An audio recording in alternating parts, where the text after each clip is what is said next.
Gestos Erróneos cuenta con el apoyo del área de cultura de la UNICEN. Creamos con arte, hacemos cultura.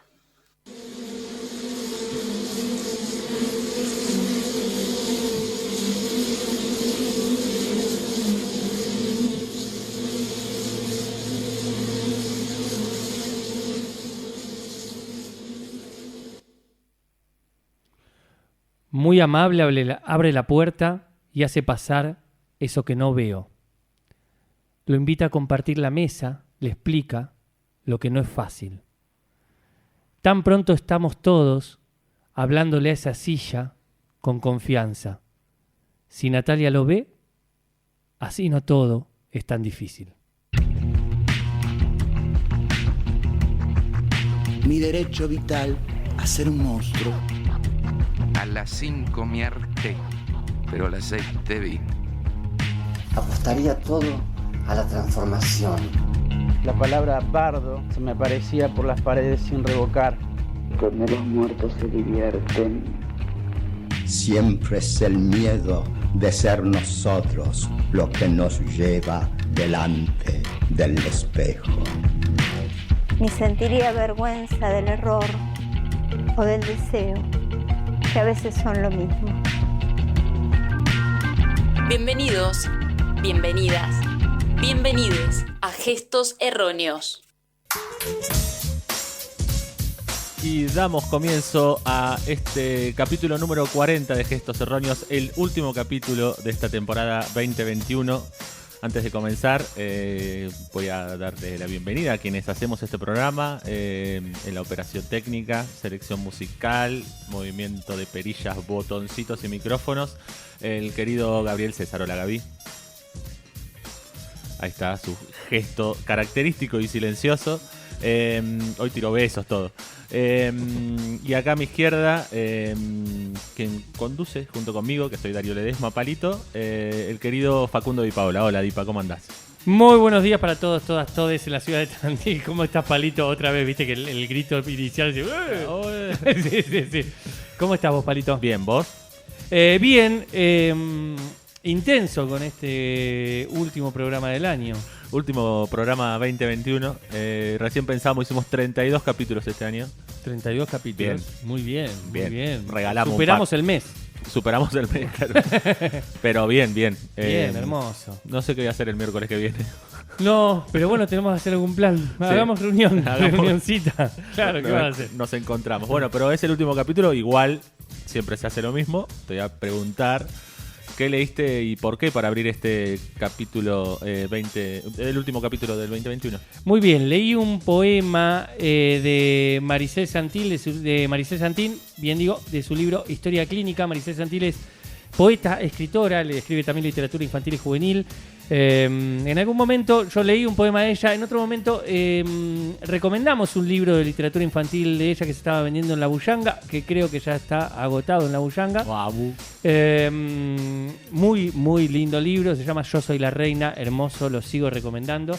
Y ahora leí este poema, ¿por qué? ¿Por qué? Es la pregunta. ¿Por qué la pregunta? Primero porque cuando empecé a revisar los lomos que están en mi biblioteca, en la zona de poesía, hubo una energía que directamente me dirigió a agarrar este. Hice y agarré este directamente. Entonces dije, voy a leer, listo. Ya había algo ahí que... Pasa mucho eso de decir, bueno, miro la biblioteca y hay uno. Sí, ¿viste? Y bueno, fue ese. Leí varios. A mí me gusta mucho este libro, lo he leído un par de veces, me parece muy lindo. Y me pasa algo, este libro está dividido en dos partes, una que es una parte más familiar y de las situaciones de enfermedad familiares, digamos, por llamarlo de alguna manera, sí, vamos a llamarlo enfermedades familiares para simplificar ahora. Y otra parte que son situaciones acontecidas en un psiquiátrico. Bien. Y acá hay alguien que no ve. Alguien que crea a alguien en la otra silla y todos aceptamos que esa persona está en esa silla y le hablamos a esa persona porque hay una sola persona que la está viendo. Claro. Y me parece como muy interesante porque dije, en la poesía hay algo de eso también, digamos, hay algo de de una persona que ve, y para también pensando en este último programa, digamos, hay algo de una persona que está viendo algo que los demás no están viendo, y ese algo se regala como un don, se da como nos están regalando algo. Sí. Digo, cuando uno lee poesía, yo siento que es como un regalo. Y también empezar a entender esta otra lógica que puede tener la psiquiatría, de entender que esa persona que está viendo algo, también está viendo algo, y que también eso puede ser un regalo, digamos, y que no tiene que ser simplemente la represión la única forma de abordar esa problemática. Gracias por las palabras que no me salían. Entonces, bueno, también me pareció que hay algo poético en ver. Hay algo poético en poder ver. En poder ver, digo, también, bueno, hay alguien que puede tener problemas psicóticos o psiquiátricos, por lo cual ve algo. Pero hay gente que tal vez ve y sanamente ve algo, otra cosa, y no ejerce ningún tipo de violencia o de peligro para la sociedad, y también está bueno poder acompañar eso, ¿no? Bueno, me parece zarpado lo que estás planteando. O sea, ya lo había pensado no una vez. Hemos participado de espacios con los artistas del Borda, por ejemplo, que hemos compartido, por ejemplo, en el encuentro de educadores y educadoras populares de Rosario. Total. Que estaban también, y esta idea de, bueno, también de desmanicomianizar, totalmente, difícil de decir, pero de pensarlo también como espacios más abiertos, no tanto de encierro. Pero zarpado que lo hayas elegido por eso. Totalmente. Bueno, y eso, hay que ver. Tenemos la posibilidad de ver la palabra poética en todos lados. Sí, sí, y total. hay que tratar de que nos atraviese un poquito eso. Bien, me encanta, Dipa. Vamos con esa. Si alguien quiere dar alguna opinión sobre lo que leíste, sobre lo que acabamos de hablar, nos quieren saludar o nos quieren saludar por esta temporada 2021. Nos vamos a recién ver el año que viene, así que si quieren también despedirse, decir bueno, nos vemos el año que viene, nos pueden escribir al teléfono de la radio, que es 2494-640202, también a nuestros teléfonos personales, o al Instagram de Gestos Erróneos, que es eso, Gestos Erróneos. En la biografía de nuestro Instagram hay una dirección que es mixcloud.com/Gestos Erróneos. Ahí pueden escuchar todos los programas anteriores. Los 40 anteriores. Los 39. Mañana van a ser los 40 principales. Sí, junto con este. Hoy no vamos a pedir que nos envíen cartas, o sí, lo que vamos a hacer es avisar que en estos días probablemente subamos una nueva dirección a donde nos pueden enviar cartas para escribirnos. Para escribir en el verano, en una playita, escribirnos una carta. Sí, dicen, bueno, hoy le voy a escribir a Gestos Erróneos porque estoy de vacaciones y tengo ganas. Nosotros vamos a dejar una dirección en las redes para que nos puedan enviar ahí durante el receso que tengamos hasta que empezar la temporada 2022. Pero queremos contar que el año pasado Florencia Serpentini nos escribió una carta. Fue la primera carta que llegó. La primera carta que llegó para Gestos Erróneos. Nosotros la recibimos, tardamos muchos meses en contestarla, pero la contestamos, le mandamos una respuesta, la carta escrita a mano por uno de nosotros, un regalo también iba ahí adentro, una estampita. Y hoy Flor subió a Instagram un mensaje sobre eso, que bueno, vos Dipa vas a compartir, ¿no? Sí, lo vamos a compartir. Escribió algo muy lindo. Flor Serpentini también es una gran escritora de literatura infantil y juvenil del Gran Buenos Aires, de la zona de Bernal, Quilmes. Y dice esto: recién escribí un coso muy largo, tal vez demasiado, sobre la experiencia de mandar cartas durante la pandemia. Venía siendo lo mejor que escribí en mi vida. Ojo, capaz que no. Seguro era una pavada. Cuestión que el celular se quedó sin batería, se me borró el Nobel de Literatura que estaba soltando acá en Instagram y desapareció todo el amor que quería dejar por escrito. No puedo reescribirlo porque estoy muy, muy cansada. Tal vez demasiado, pero no quiero perder la alegría de haber recibido una carta. Gestos Erróneos, su carta fue un abrazo correspondido, un encuentro ansiado y el recuerdo de mi esperanza en plena pandemia. Cuando todos estábamos aislados, yo viajé disfrazada de papel y tinta, escondida adentro de un sobre común, hecha toda un origami desprolijo. Espero que al desplegar mi carta hayan sentido el inicio de este abrazo que hoy, al recibirlos en mi casa y leerlos, concretamos. Y me parece que lo importante es eso, que a las cartas no se les acaba la batería, no te dejan con el corazón a medio entregar. En las cartas, el corazón se entrega completo. Son acciones, decires concretos y valientes. Mejor aún, son promesas. Capaz que no, pero sí. Digo que mandemos más cartas, tal vez demasiadas. Yo mandé una Alfonsina y recibí una Diana así de florida. ¿Sabés toda la alegría que puede entrar en un sobre?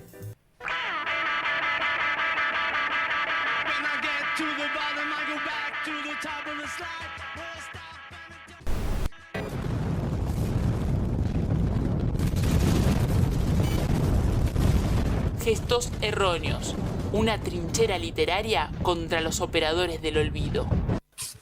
Acá, este que se llama Sin alcanzarle el sentido.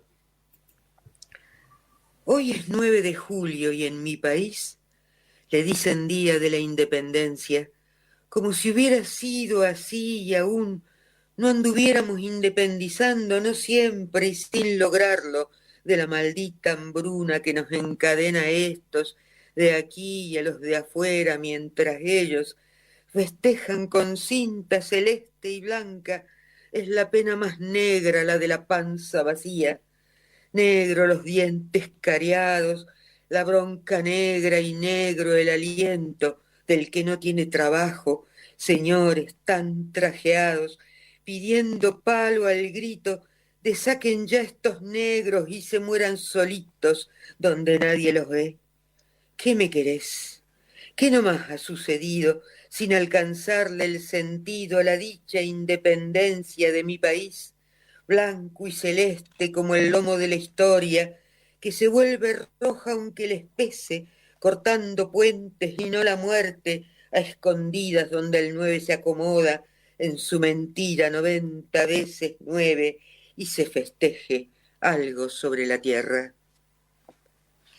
Y así dejamos de hablar de los yuyitos un rato. Ay, Dios. Ay, estamos como exultantes, excitados, muy felices. Sí. Acabamos de escuchar un poema de Diana Velesi. Diana Velesi es nuestra guía espiritual casi, a esta altura del partido.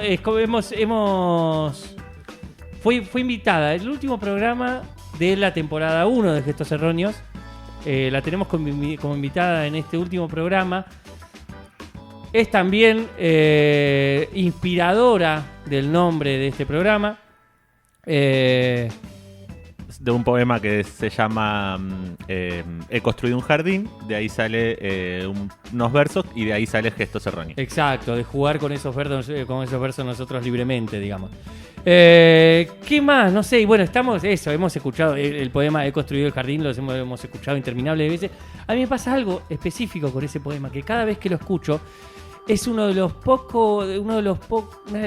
pocas lecturas u oídas que todo el tiempo le encuentro un nuevo sentido y un nuevo sentido. Me pasa con Borges, me pasa con Diana Velesi en general y con ese poema en particular.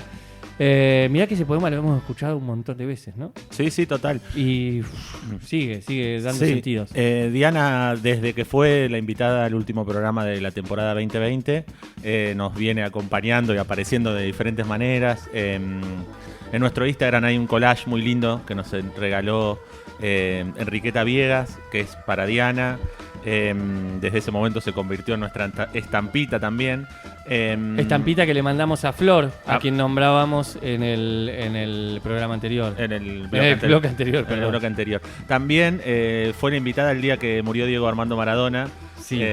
Nosotros vinimos a hacer el programa y ella fue la invitada, así que también ahí empezó como a ayudarnos a sanar ciertas heridas, ¿no? A acompañarnos desde ese momento. Y nos parecía que era bueno, no solo porque queremos revisitarla de nuevo para cerrar esta temporada 2021, sino porque hay tantas cosas para hablar de Diana Velesi que podemos hacer 20.000 programas de ella. Y tantas lecturas lindas que ella tiene, que están en redes y eso. Ella, bueno, tiene un montón de lecturas en redes. Yo quería decir algo con respecto a lo de Maradona y Diana Velesi y cómo se unen. Hace algunos programas atrás, para quien no lo escuchó, hicimos un programa dedicado a Diego Armando Maradona, recortando una posible figura poética de Diego Armando Maradona y recortando en el habla de Diego Armando Maradona como un habla poética, ¿no? Sí. Y cuando escuchando el programa anterior, para no repetirnos y abrir hacia otros lados sobre Diana Velesi, vos dabas una cita donde hablabas de Diana Velesi y su intento o su logro, en realidad, de trabajar con el habla popular también, ¿no? Que es un poco lo que nosotros reivindicábamos en la poesía de Maradona, y cuando ella lo decía yo dije, eso es lo que tendríamos que haber dicho cuando hicimos el programa de Maradona. También para resignificar esto de cómo se unen Diana Velesi y Diego Maradona en el mundo poético también, y cómo se puede unir ese mundo poético, ¿no? Sí, y cómo empezamos a notar ya desde aquella vez cómo en la poesía de Diana aparece otras voces que ella rescata, alguien que le dice algo, alguien que dice un verso o un refrán, y a partir de ahí empieza a construir la poesía, o empieza a construir la poesía y aparece eso también, digamos, y cómo se mezcla ese habla popular con el habla de Diana, que también es popular, digamos, no es que está fuera del habla popular, no, pero claro, cómo se entrelazan diferentes voces dentro de la poesía de Diana. Sí, en esa construcción poética y metafórica en versos, digamos, pero sí, no deja de estar. Ella decía algo así como el habla popular como un lugar de libertad para hacer lo que se quiere, digamos. Ella encontraba en el habla popular un lugar de libertad. Y me parece que está buenísimo que entrelazaba este día que justo falleció Maradona, que justo tuvimos que hacer el programa sobre Diana Velesi, que se nos encontraron la tristeza y el cariño por Diana, la tristeza por la muerte de Diego y el cariño por Diana en un mismo programa, ¿no? Sí, el poema que abrió este bloque hablaba un poco del contexto político, social. Poemazo, hablando sobre el 9 de julio, el Día de la Independencia. Pero yo quería marcar también esto de que cómo termina, ella diciendo cuando ya había terminado de leer el poema, de bueno, así no hablamos tanto de los yuyitos. Porque siempre se relaciona la poesía de Diana con la naturaleza, que está bien, tiene un montón de eso en su poesía, pero no habla solo de eso. Digo, después podemos hablar de las etiquetas, porque yo traje algo sobre la etiqueta de poesía de género, por ejemplo, y cómo ella se para frente a esas etiquetas. Pero también marcar esto de la relación estrecha de la poesía de Diana con la naturaleza, pero que no se cierra ahí nada más. Recomendamos nuevamente, como recomendamos en aquel capítulo, un documental muy lindo que se llama El Jardín Secreto. Ese documental lo pueden encontrar en YouTube. Está dirigido por Claudia Prado, Diego Panich y Cristian Costantini. Y es un documental que acompaña un poco la vida de Diana, la obra, en la que ella habla mucho, lee también, pero también la acompaña en 3 lugares importantes de la vida de Diana, que es el Delta del Tigre, donde va a escribir y vive, su casa en la capital federal, Buenos Aires, y sus visitas a Zabala, que es el pueblo donde creció y donde vuelve. Y donde ella ahora tiene una casa. Ahora también tiene una casa ahí. Así que está ahí, lo visita mucho más que antes. Está su hermana. Los sobrinos y demás. Entonces la vida de Diana como que va pasando en esos 3 lugares, digamos, además de sus viajes y demás. Yo tengo acá un libro que es el último, que es Fuerte como la muerte es el amor. Lo estuve leyendo hoy antes de venir acá. Y bueno, ahí es como que tiene algunos poemas sobre su pueblo, sobre Zaballa, que son una exquisitez, sobre sus visitas al cementerio. O sea, ahora podría recordar sobre una vecina y un bichito que echa hacia afuera y el sonido que hace el bichito que parece que le habla, digo. Y ahí como vas, digo, es como yo me metía en el libro y es como visitar de alguna manera su pueblo, ¿no? Sí, total. Yo traje algo sobre los viajes de Diana, un poco el movimiento de Diana. Yo igual. Mira, bueno, podemos hablar un ratito de los viajes, ¿sí? Vamos, a ver en qué nos pisamos y en qué no. Traje una cita de ella en una entrevista que dice: a los 13 años salí por primera vez de mi pueblo, Zabala, a una ciudad vecina porque en el pueblo no había secundaria. O sea, se fue a otro pueblo para estudiar la secundaria. Luego vinieron los años de pensiones en Rosario mientras estudiaba en la universidad. Las pequeñas geografías de los pueblitos se vuelven asfixiantes como un corsé, sobre todo para una joven rebelde. Es difícil sobrevivir allí si no estás atada a los modelos más tradicionales. Durante el onganiato cargué la mochila y me fui. Primero a Chile, donde viví la efervescencia previa a que el Frente Popular ganara las elecciones. O sea, estamos hablando 69 en adelante, digamos. Más tarde seguí mi viaje por Latinoamérica. Soy de una generación que creció con el concepto de la patria grande. En aquel momento lo mejor de viajar era no saber qué iba a suceder o cuánto iba a durar el viaje. El mío duró 6 años.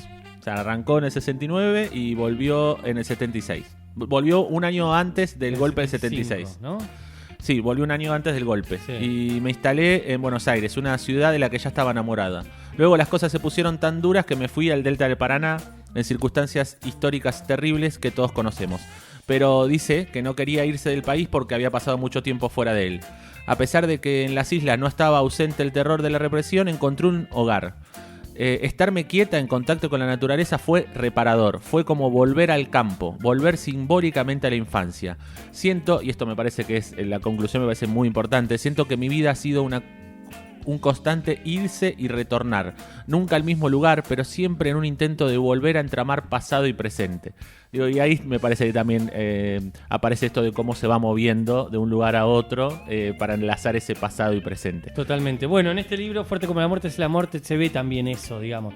Ese lugar del pasado y del presente, cómo se entrelazan con su madre, con su padre, con situaciones que hay en el pueblo, ¿no? Yo también voy a leer algunas cositas que fui sacando de entrevistas sobre ellas. Dice, yo me fui con una mochila al hombro cuando tenía 24 años porque sentía que tenía que recorrer Latinoamérica y por extensión también Estados Unidos. También su lugar en Estados Unidos, ella lo relata de una forma particular. Después, más adelante, también tengo un poquito sobre eso. Por eso escribí los libros que escribí. La poesía estuvo en el centro de mi vida y sigue siendo así ahora mismo. A mí me pasó algo también, voy a hacer una aclaración antes de seguir, me pasó algo también que después, a medida que buscaba información sobre sus viajes, me fui encontrando con distintas formas de viaje que aparecen en sus respuestas también, digamos. La poesía puede ser una forma de viaje. Claro. El exilio interior que tuvo durante la dictadura militar en el Tigre, para mí también fue una especie de viaje en Diana, por más que estuvo en un único lugar. Fue una especie de viaje donde ella hace también un recorrido muy grande y también se enamora de ese espacio, de ese lugar, de ese no jardín. Ella lo nombra de alguna manera, esta cosa de lo avasallante de la vegetación.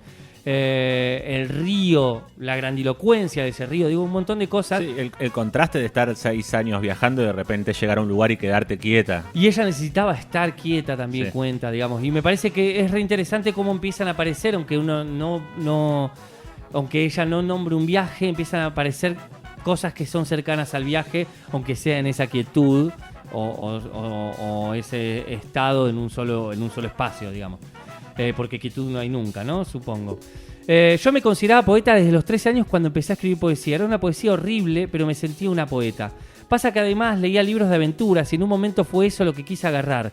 La carretera y parar donde se me diera la gana. Me gusta esto de la aventura, los libros de aventura también llevándola hacia viajar, ¿no?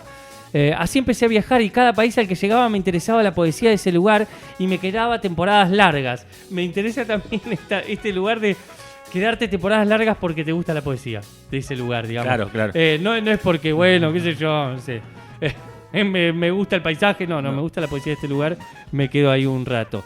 Recorrió a pie el continente, a pie también, esto es interesante, lo recorrió a pie, haciendo dedo y eso, pero salió a caminar, ¿eh? Sí, yo encontré que laburó en imprentas, sí. Laburó en fábricas de fundición, pidió plata en la calle, hizo de todo para poder sostener el viaje. Exacto. En Chile, como vos bien dijiste, su primer destino fue Chile, y ahí trabajó también en la campaña de alfabetización de Salvador Allende. Colaboró ahí con la campaña de alfabetización, lo cual que a mí me parece un dato hermoso.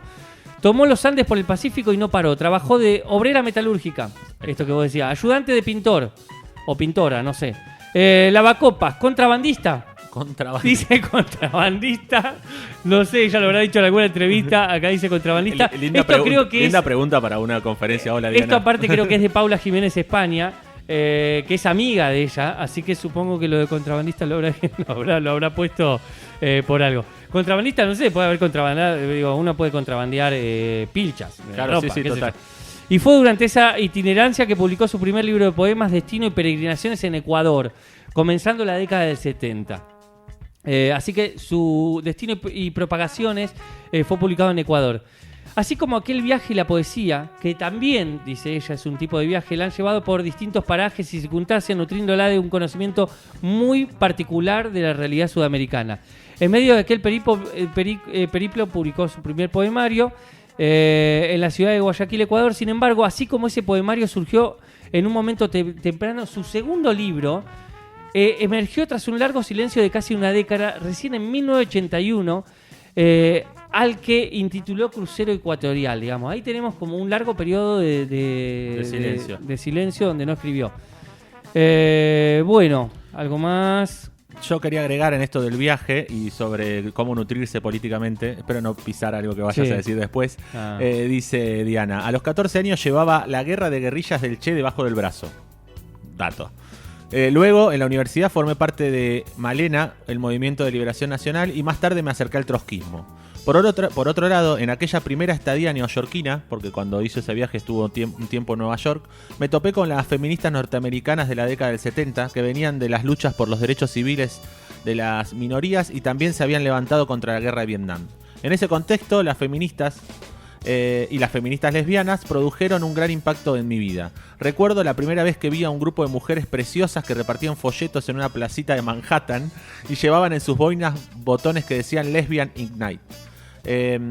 Por entonces trabajaba en una fábrica metalúrgica en el sur de Bronx. Ahí está. Eso. Ahí también un dato, si buscan, hay una crónica de Diana escrita en ese momento que cuenta cómo fue laburar en ese lugar. La pueden buscar en la revista Cítrica. Sí, yo leí varias crónicas ahí en la revista y en la Crisis también. Y dice que me enseñaba inglés a mí misma leyendo las poetas norteamericanas contemporáneas, al mismo tiempo que intentaba descifrar una columna del periódico Village Voice, escrita por Giles Johnson, que se llamaba Lesbian Nation. Aunque todos estos orígenes son importantes para mí y han construido mucho de lo que soy, el más fuerte de todos ellos es mi propio origen de clase, dice Diana. El motor creador de esta identificación y también la furia del resentimiento siempre reaparecen. Me parece tremendo al final ese.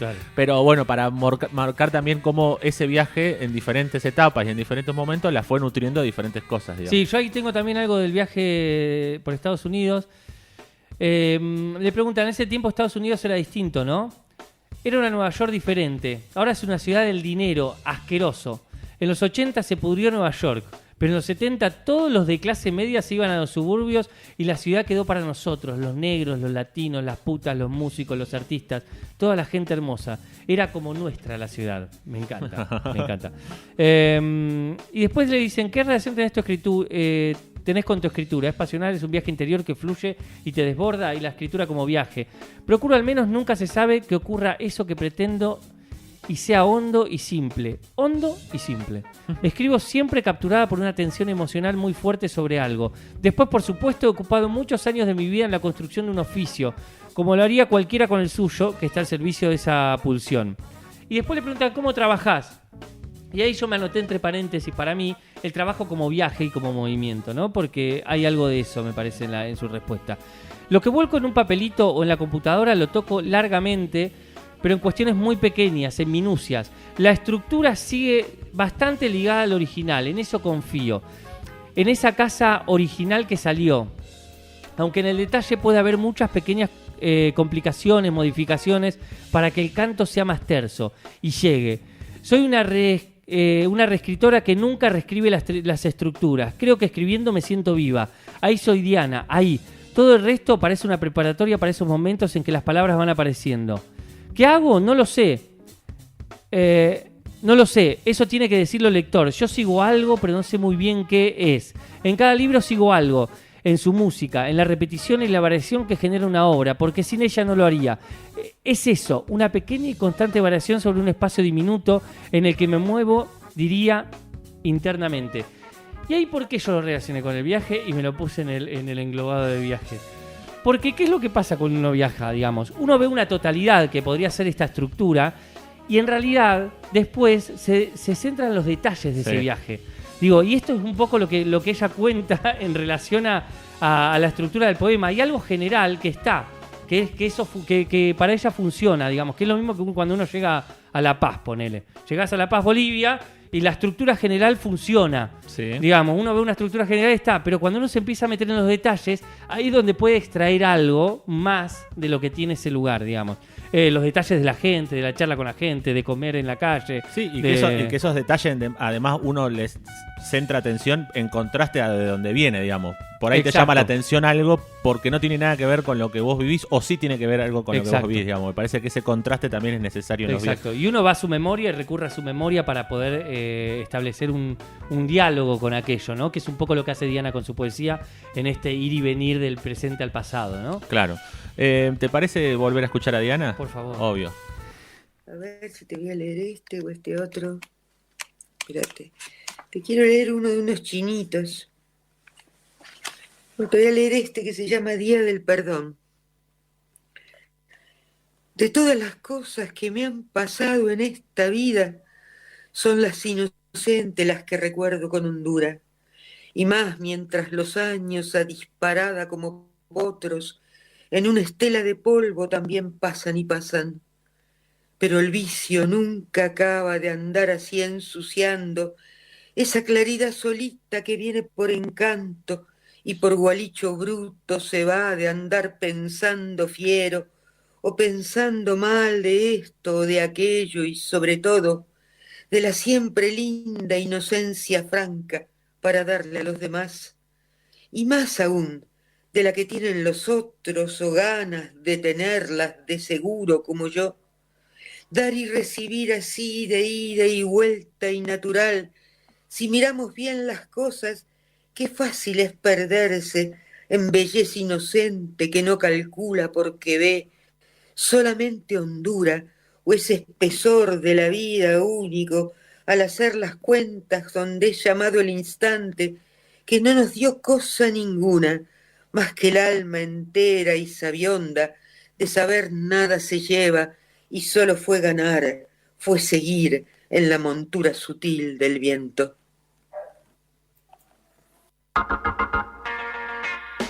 Sí, en la montura sutil del viento. Tranqui, tranqui, Diana, sí, estás tirando versos. Hablando de esto que recién marcabas, de cómo escribe y cómo va pensando el poema en sí, yo traje algo que ella dice. Yo creo que básicamente es un asunto de atención. Hay una atención al mundo, a lo que te rodea, a lo que recordás. Un poco lo que hablábamos recién sobre el viaje. Esa atención trae la frase trae al verso, el verso trae a la música y la música al poema. Así de simple, dice Diana. No hay mucho de laboratorio, no hay mucho de construcción y representación. Después lo que uno hace es tomar aquello que sucedió en el poema y realizar la observación del detalle, de lo mínimo, de lo ínfimo. Trabajar la perfección y la imperfección del poema. Pero la estructura completa nace entera después de ese proceso de atención. Y otra vez, esta estructura que recién decía. Pero me gustó mucho esto de trabajar la perfección y la imperfección del poema. Porque a veces también se juega a que el poema sea imperfecto. Y que incomode desde ahí o que mueva al margen desde ahí. Total. Y eso me pareció zarpado. Digo, y que lo diga una de las poetas más importantes de la Argentina, digamos, sí, que diga, también hay imperfección del hay que poema. trabajar la imperfección. Me acordaba un poco de Juan L. Ortiz con esta cosa que se le cuestionaba de que hacía versos larguísimos de 20, 25 palabras, de 30 sílabas, 40 sílabas, digamos, cuando los versos eran de 8, 10, 12 sílabas, digamos, eso también es romper con esa supuesta perfección del poema, digamos. Yo voy a ir un poquito a su niñez y a su relación con la poesía en relación a la niñez, que es algo que hemos hablado y abordado mucho, esta idea de cuál es el territorio poético que habitaron estos poetas o estas poetas, ¿no? En este caso Diana. Y le preguntan, ¿leíste de niña mucho? ¿Qué textos considerás fundamentalmente en tu educación poética o cuáles te han marcado más? Empecé a escribir poesía varios años antes de entrar en la universidad. Quizá la lectura del existencialismo es un humanismo de Sartre y el origen de la tragedia de Nietzsche me llevaron a la carrera de filosofía, carrera que terminó, dicho sea de paso, aunque ella no me llevó a la poesía, sino al revés. Me gusta, al revés. Está diciendo un montón, cada uno interprete. Leía mucho de niña, aunque no había libros. Sí leía mucho de niña, aunque no había libros en mi casa, y los primeros fueron comprados por mis padres para mí. Salgari tuvo una vital importancia en aquellos años en la letra escrita, pero la influencia central en mi vida fueron las coplas que escuché en la infancia. Esto me parece re interesante, lo de las coplas. los copleros de los peones golondrinas que pasaban. Sus padres también eran trabajadores del campo, peones de campo. Y los copleros que pasaban como peones golondrina y hacían esas coplas y a ella le quedaban resonando, digamos. Me parece que es re interesante ese lugar y que me parece que aparece en la poesía de Diana también eso. Las coplas que escuché en la infancia, de la boca de los braceros, los peones golondrinas que levantaban el maíz junto con mi familia al final de las cosechas. De inmediato llegó el siglo de oro, sobre todo San Juan de la Cruz, y luego el romanticismo y todas las vanguardias del siglo XX, digamos. Bueno, eso, de los copleros y los peones golondrinas a todo el siglo de oro, la vanguardia, así qué sé yo. Pero me parece re interesante, y Sartre, digamos, y el origen de la tragedia, y Nietzsche, y lo que sea, digamos. Pero me parece re interesante entender que este territorio poético está muy ligado a su infancia y a su familia, digamos. Claro. Después las lecturas, sí, son un adicional y construyen un montón, digamos. Construyen un montón y ayudan a construir esa estructura poética o esa escritura poética. Pero hay algo de eso inicial que me parece que es como muy sutil, pero queda muy, muy marcado en la memoria, digamos, claro. ¿No? Y me parece re interesante que esté de la mano de estos de los peones golondrines y de los trabajadores del campo, ¿no? Sí, perfecto. Yo voy a sumar, ya que estamos hablando de las voces. En una entrevista dice: todos los seres humanos estamos en el concierto de la voz. La cualidad del lenguaje humano es un tajo dentro de esa voz que es mucho más vasta, dice Diana. O sea, hay un concierto de la voz, el lenguaje humano es un tajo dentro de esa voz. Es una gran ganancia el lenguaje. Yo amo al lenguaje, pero creo que también es una gran trampa.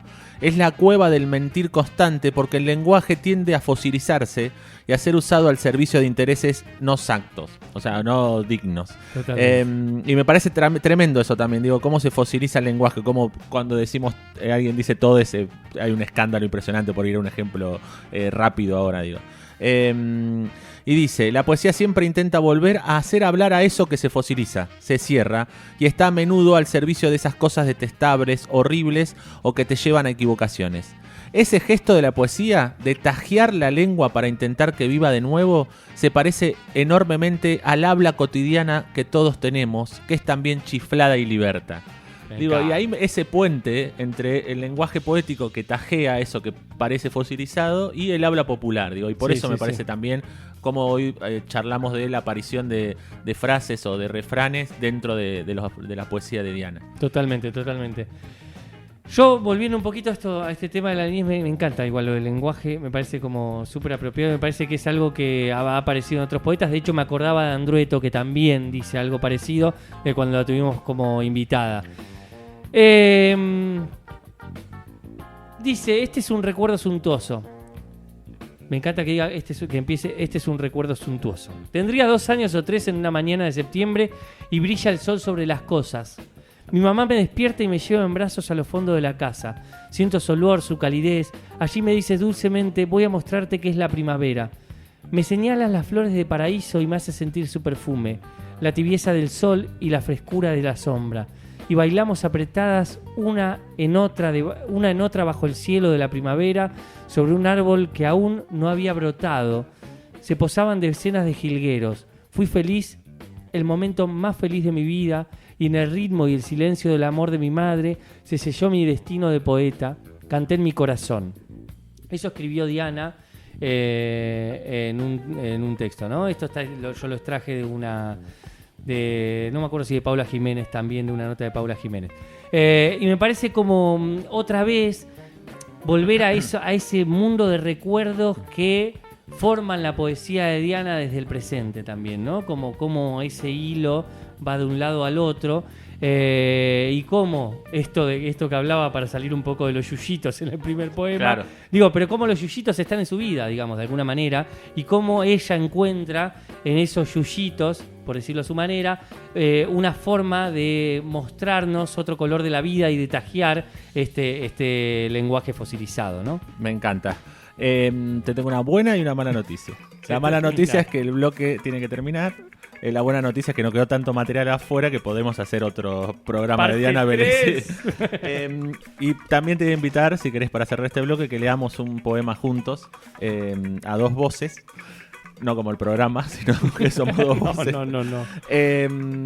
Voy a sumar algo sobre el poema que vamos a leer, no para cerrarle el sentido al poema, sino para multiplicarlo, ¿sí? En una entrevista alguien le pregunta sobre este poema que vamos a leer y ella dice, me parece que esa victoria... Perdón, voy a arrancar de vuelta. Si tuviéramos un mundo mejor, la belleza y la justicia estarían fácilmente unidas. Así como la poesía es a menudo un tajo que marca la mentira, el odio, el rencor, la furia, como parte de la afectividad humana, también avisora la belleza y la justicia que a veces se casan.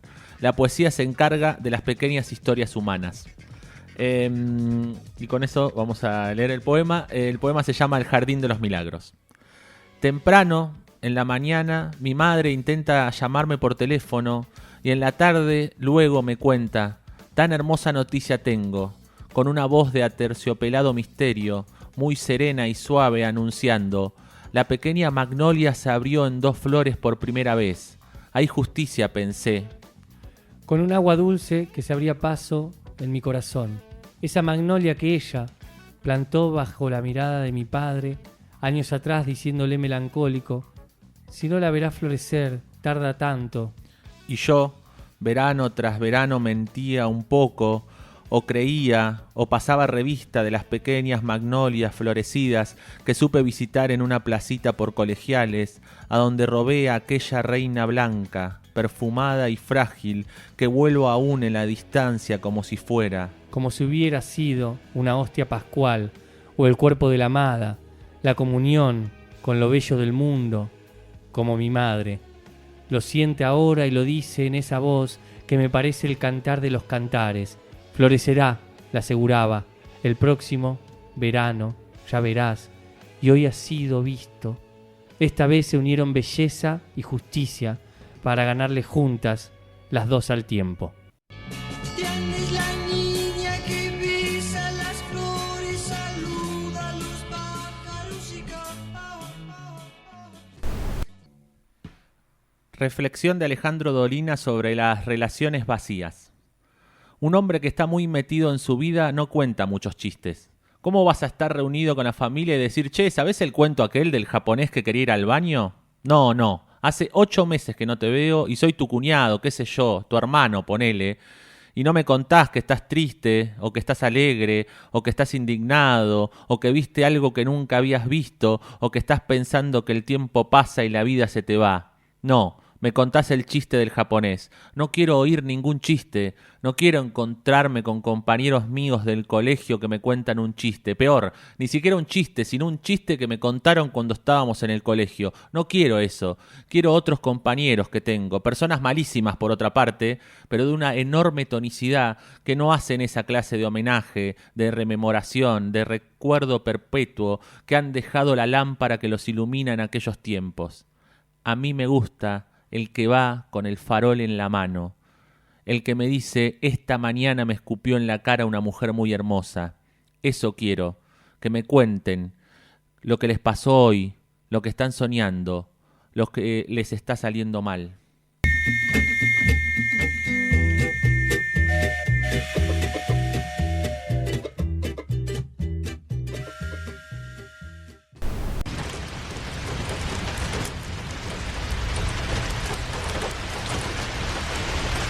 Gestos erróneos, una irritante garúa literaria. Y sí, hemos llegado al final, bloque 3 y último bloque de este último programa del año de Gestos Erróneos. Muy tristes y muy felices. como tristes somos, no, como tristes todo el no, tiempo. vamos, Triste nada. No, estamos muy contentos de estar acá. Pero esto no puede continuar sin que yo haga la pregunta sagrada de este bloque, que es: ¿qué leíste, Palo, y por qué? Bien, recién leí una reflexión de Alejandro Dolina sobre las relaciones vacías, que es una reflexión que hace en uno de sus programas. Ahora me hizo ruido esto del habla popular, porque lo saqué un poco de una reflexión que él va... Incluso la desgrabé, entonces tiene algunos momentos en los que frena, repite cosas, da como muchos ejemplos. Pero lo elegí por varias cosas. Lo elegí por esto de pensar las relaciones vacías en las que uno se encuentra con un compañero de la escuela hace un montón de años y le cuenta el mismo chiste que lo hubiera contado en el colegio. Y que esto de, bueno, te encontrás con alguien que...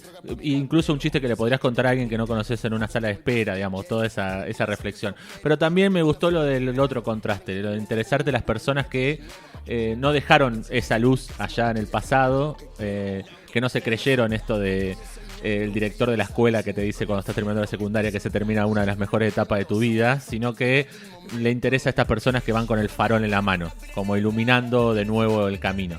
Y me parece que ustedes, por ejemplo, y este programa intenta hacer eso, llevar el farol en la mano y tratar de encontrar nuevas cosas para seguir charlando, para seguir encontrándonos, para seguir reflexionando.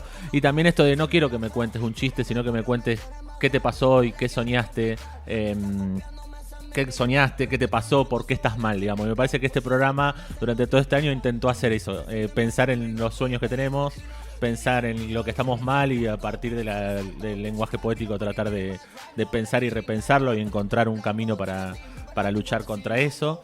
Y nada, por todo eso elegí esta reflexión de Alejandro Dolina. Me encantó. A mí me hizo pensar también en el relato, me hizo acordar a un profesor que yo tuve hace muchos años, que hablaba de yo quiero que me cuenten cosas, digamos. Yo quiero sentarme y que alguien me venga a contar lo que sea, no importa qué, ¿viste? Y hay algo también del relato, decir, bueno, cuando te quedas, ¿viste? Haces un chiste porque no sabes de qué hablar y decís, bueno, listo, ya está. Cuando decís, che, te entregás a mostrar eso que te pasa y eso se transforma en un relato y se transforma realmente en una conversación, un intercambio, en un diálogo real, digamos. No en una cosa de ascensor de qué frío tengo o, ¿viste? O cómo estamos, cómo está el clima. O el chiste del japonés, como dice Dolina. Claro, tal cual. Así que bueno, hermoso, Palo, muchas gracias. Y siempre también es lindo... Dolina, Maradona, Velesi. Todo. Vamos. Bueno, ¿vamos a los saludos? Vamos a los saludos habituales de este programa. Voy a empezar yo. Voy a saludar primero a Néstor Di Paola y su querida Ediciones del Chapalefú. Ediciones del Chapalefú es una editorial tandilense que lleva 25 años publicando libros de autores de Tandil y la región. Podés publicar tu libro con la prestigiosa editorial de Tandil. También ofrece corrección gramatical y de estilo para que tu libro vea la luz libre de posibles errores. Además podés corregir tu artículo para un congreso, tu trabajo de tesis, tus informes anuales para cualquier institución o lo que sea. Comunicate con Néstor Di Paola al 2494 62 86 39 o a nestordipaola@gmail.com. También podés conseguir, si te comunicas con él, un 20% de descuento en los libros de la editorial, que hay un montón. Le mandamos un gran abrazo a Néstor, que apoyó este programa durante toda esta temporada. Es verdad. Así que un gran abrazo. Y también, que también nos estuvieron acompañando durante toda la temporada, le vamos a mandar un saludo al Dani y a Tati, que llevan adelante La Bullanga, que hace 4 años acerca a Tandil lecturas editoriales independientes, cooperativas y autogestivas. La librería nos convida a escrituras disidentes, voces de los márgenes que conmueven y que también nos hacen mover, pensar y construir otro mundo posible. La Bullanga es una librería compañera, como lo hemos dicho todo el año. El domingo los estuve acompañando, acompañando en la Marcha del Orgullo. Sentado ahí fumando un pucho, te vi. No, yo no fumo pucho. No importa. Pero parecía que estaba fumando, estaba así acomodado, parecía que estaba fumando, pero sí, estuvieron ahí, así que siempre acompañando a las disidencias.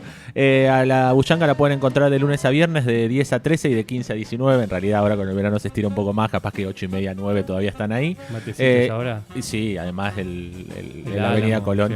Y los sábados en el mismo horario, de 15 a 20:30, por ejemplo. Ahí en Colón 1479, al lado de la Biblioteca Salceda, de la sede social del Ferro, en Colonia Arana. Así que si se quieren acercar, conocer la librería. Y además nosotros tenemos una palabra clave que ustedes van, la dicen y les hacen un 10% de descuento en la compra de cualquier libro y que se suma a cualquier descuento de cuenta de Nedido, de todas las tarjetas que haya. De lo que sea. Ese descuento se suma a otros descuentos. Y la palabra clave de esta semana es... Páramo. Me encanta. ¿Por qué páramo? Porque descubrimos que la dice en un montón de lugares, sí, Diana Velesi. Es una palabra que descubrimos que, está en el poema He construido el jardín, pero a su vez empieza a aparecer en otros poemas y es una palabra hermosa que prácticamente, por ejemplo, yo siento que la descubrí con Diana Velesi, a esa palabra. O la redescubrí, la conocía, pero la redescubrí, ahora me parece una palabra mucho más bella que antes. Así que bueno, le agradecemos siempre a Diana. Ya que le estamos agradeciendo a Diana, vamos a escuchar un mensaje muy especial que nos llegó 5 minutos antes de empezar el programa y que festejamos como si fuera un gol de Maradona a los ingleses después, algo que no va a ocurrir nunca, ni ocurrió jamás, que es después de pasar a 8 jugadores desde mitad de cancha, arrancar de mitad de cancha con un pase de Nero Enrique, que meta un gol a los ingleses. Eso no va a pasar. Sí. Pero bueno, festejamos de esa manera, ¿no? Ese saludo, así que vamos a escucharlo. Vamos a escucharlo. Hola, soy Diana Velesi. Les quería mandar un saludo a Gabriel, Darío y Facundo, que llevan adelante el programa radial Gestos Erróneos desde la ciudad de Tandil, difundiendo poesía latinoamericana. Esperamos en junio estar un poco más cerca y poder abrazarnos. Chao.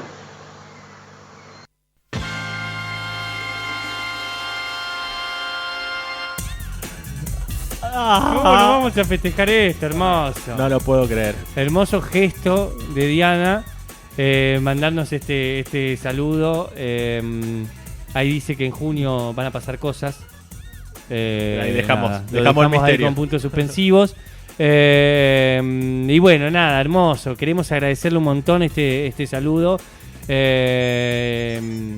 ¿Y qué más se puede decir después de escuchar eso? No, la alegría que nos dio. Además llegó 5 minutos, literal 5 minutos antes de que arranque el programa. Así que tuvimos que hacer todo un movimiento para tenerlo en la compu al saludo. Pero estamos muy contentos de que Diana nos haya nombrado, dicho nuestros nombres. Total. Y nombrado el programa. Y que apoye el programa de esta manera, porque es un apoyo al programa claramente. Así que le mandamos un beso enorme y, por supuesto, la vamos a seguir leyendo. Sí, total. Bueno, ¿qué otros saludos tenemos? Bueno, ay Dios, qué intenso que está esto de los saludos. Yo tengo un montón, por suerte. Bueno, dale, arranca. Por suerte. Voy a arrancar desde los primeros que llegaron desde el principio. Le voy a mandar un saludo a Marcos, que también escuchó casi todos los programas en vivo y nos viene escuchando y que puso... Se va al último y puso ahí como alguien llorando y bueno, otra carita así, bueno, muchas caritas llorando. Y después dice, temazo del Flaco Durando Sangrando, también bueno, apoyando siempre la música del querido Gaby César. Así que, ¿no pusiste ese? Entonces no sé qué escuchó, estaba escuchando otro programa. No, sonó antes del programa el Durando Sangrando. Sonó antes del programa. Bueno, le vamos a mandar también un abrazo al Negro Serra, que también nos viene escuchando desde más o menos mitad de año y se copó con el programa y se entusiasmó y siempre nos manda mensajes. Y en este dice, grande Diana, integró la primera terna de jurados. El Negro Serra la otra vez decía que era militó junto con mi padre y mi madre en el mítico partido intransigente de la ciudad de Tandil. Y así como militante en los 70, bueno, qué sé yo, también él hizo un concurso de poesía. Entonces dice, grande Diana, integró la primera terna de jurados del concurso nacional de poesía que organizaba Orgullo de Tandil. Integraron entre ese trío Diana, Daniel Freidenberg y José Luis Mangieri. Editorial La Rosa Brindada y libros de Tierra Firme. Bien, y después dice, hoy parezco Luisa Delfino, te escucho, abrazo y mucha suerte.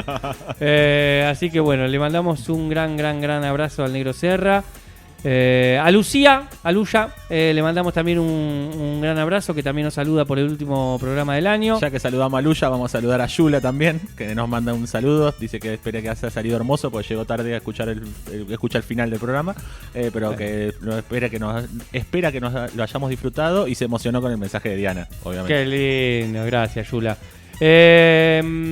Flor Serpentini, que mandó un audio de 2 minutos, no lo pude escuchar del todo, escuché al principio y no pude escucharlo, pero le mandamos, que fue quien recibió la carta y leímos al principio, en el primer bloque, leímos al principio ese hermoso texto que escribió para saludar al programa Gestos Erróneos también ahí en Instagram. Le vamos a mandar un saludo a Enriqueta Viegas, que hoy la nombramos porque hizo el collage. Muchas gracias, Enriqueta. Espero que vayas hoy a tomar una birra y te podamos dar un abrazo. Yo quiero agradecer ese collage que cada vez que lo miro digo, qué hermoso, por Dios. Así que le mandamos un saludo. Ya que dijiste eso, queremos contar que salimos de acá y nos vamos al Club Ferro a brindar por el final de la temporada. Quien se quiera acercar a brindar con nosotros, nosotres, nos pueden acompañar ahí. El Cami. Le vamos a mandar un saludo al Cami, que nos trajo un dibujo. Ya desde la vez pasada viene con unos dibujos espectaculares sobre el programa. Y todos los días hago uno, dice. Espectacular. Así que bueno, le mandamos un beso también al Cami. Les mandamos un saludo de vuelta a Néstor Di Paola, que nos llamó hace 10 minutos al teléfono de la radio. Por alguna razón que no sabemos, pero le mandamos un gran abrazo si nos está escuchando desde la banda oriental, ¿no? No. Todavía no. No. Se va a Córdoba ahora. ¡Apa! Así es. ¿Qué más? Espera que acá tenía más. Le vamos a mandar otro. Bueno, un saludo a Valeria. Dice: lo pude escuchar todo, me encantó. Que siempre viene que nos escucha. Quien la otra vez me prestó un libro, que leí un fragmentito de ese libro. Diana Leisi, muy buena elección. Como compañía y fuera, y tuve suerte con la invitada. Me quedó gusto a poco. Bueno, siempre pasa, o sea, a nosotros también nos pasa lo mismo, queremos siempre más. Se pasa volando el programa, y justo el último, bueno, lo felicito, un programa de poesía, gran apuesta, genial. A tomar un descanso y seguir el año que viene. Espero poder escucharlos. Vamos, abrazo. Gracias, Vale. Te mandamos también un abrazo grande desde acá. ¿Vos tenés alguno más? No, creo que no, o los perdí si tengo alguno más. Voy a mandar un saludo a Julián D'Annunzio, a Juan César, al Dano y a Agustina, que llevan adelante la coordinación de esta radio. Recién nos escribió la piba, nos escribió el Lano, nos escribió el Chula.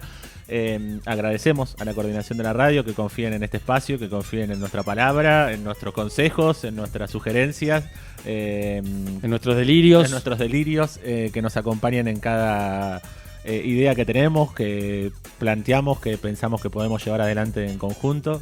Y siempre está bueno tener un espacio donde expresarnos, y me parece que este es un gran espacio. Así que les abrazamos a quienes están llevando adelante este gran proyecto.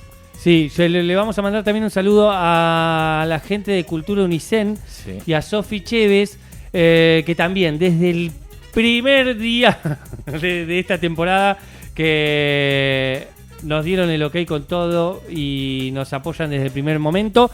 Y la verdad que nada, bueno, tanto la radio como la gente que nos acompañó durante todo el año, Edición El Chapalefú, La Bullanga y Cultura Unicen, digo, apostar a un programa de poesía, como recién decía Valeria en su mensaje, digamos, es algo complejo, porque vos decís, bueno, la poesía, qué sé yo, ¿viste? Y sin embargo, apostaron desde el principio y confiaron en nosotros, con estos pelos y estas barbas, así como estamos, sí. Y sin juzgar. Así que nada, súper agradecidos, así que le mandamos un gran abrazo a Sofi y a toda la gente de Cultura Unicen que nos vienen bancando también desde el principio. ¿Puedo decir algo antes de que nos vayamos? Por favor. Mañana, jueves 25 de noviembre, a partir de las 9:30 de la mañana, nos encontramos en la puerta del municipio para exigir una audiencia pública y manifestarnos en contra de la votación de la nueva ordenanza sobre la regulación de agrotóxicos, que se va a tratar de firmar mañana, sin la participación ciudadana, sino preparada por algunos concejales. Así que es importante que nos acuerpemos en el municipio, que exijamos que esa regulación se haga con lo que tiene el pueblo para decir con respecto a esto. Es una ordenanza muy horripilante para nosotros. La fumigación se va a hacer muy cerca de las escuelas, del agua, de los arroyos. Así que nos encontramos mañana ahí, 9:30 de la mañana, en la puerta del municipio. Es importante que participemos, que frenemos la aprobación de esa ordenanza. Totalmente. Así que y que se discuta abiertamente con la gente, digamos, que se haga un plebiscito, una discusión en la plaza, lo que sea. Digamos. Sí, que dejen de ser tan autoritarios. Exacto. Y debatan en frente al pueblo y que nosotros podamos llevar nuestras exigencias. ¿Algo más nos falta decir o ya podemos empezar con el momento de despedida final? No, bueno, que nos vemos en el Ferro para continuarla porque no queremos terminar. No, ahora terminamos el programa y ya salimos para allá. Nos vamos para allá. Así que nos encontramos ahí. Seguramente si hay mesitas en la puerta vamos a estar ahí. Y nos encontraremos el año que viene. Nos encontraremos el año que viene. En breve sale la dirección por Instagram. Cuando podamos vamos a poner la dirección con Instagram para quien nos quiera inscribir una carta durante el verano. Que contestaremos 6 meses después como le hicimos a Flor, pero contestamos. Sí, totalmente. Y vamos a agradecernos a nosotros mismos. Gracias a Dipa, gracias Gaby. Me encanta llevar este programa adelante con ustedes, debatir sobre todo lo que debatimos, encontrarnos en torno a la poesía. Así que gracias. Espectacular, gracias a ustedes también. Y el Gaby hizo así. Gaby también, su gesto característico. Nos vamos a ir, como todos los programas. Bueno, este programa fue llevado adelante por Facundo y Paola, Darío Ledesma Palito y el Gabriel César en operación técnica y selección musical. Nos vamos a ir como todas las ediciones y para cerrar este 2021 escuchando a la queridísima Diana Vélez. Este poema se llama Éxtasis. Éxtasis, con la K griega y como las pastillitas de éxtasis que no sé si alguna vez tomaste, con las cuales bailás, que es algo maravilloso. Y dice así: moverme en lo abierto como lo hace el cazador, bailar y silbar como el viento en lo abierto, como la roca en el torrente y la piedra en el granizo y el mosquito con sus ojos abiertos solamente a ello y nada más, en lo abierto, de una forma impensada, sin ver ya nada. Y muchas gracias.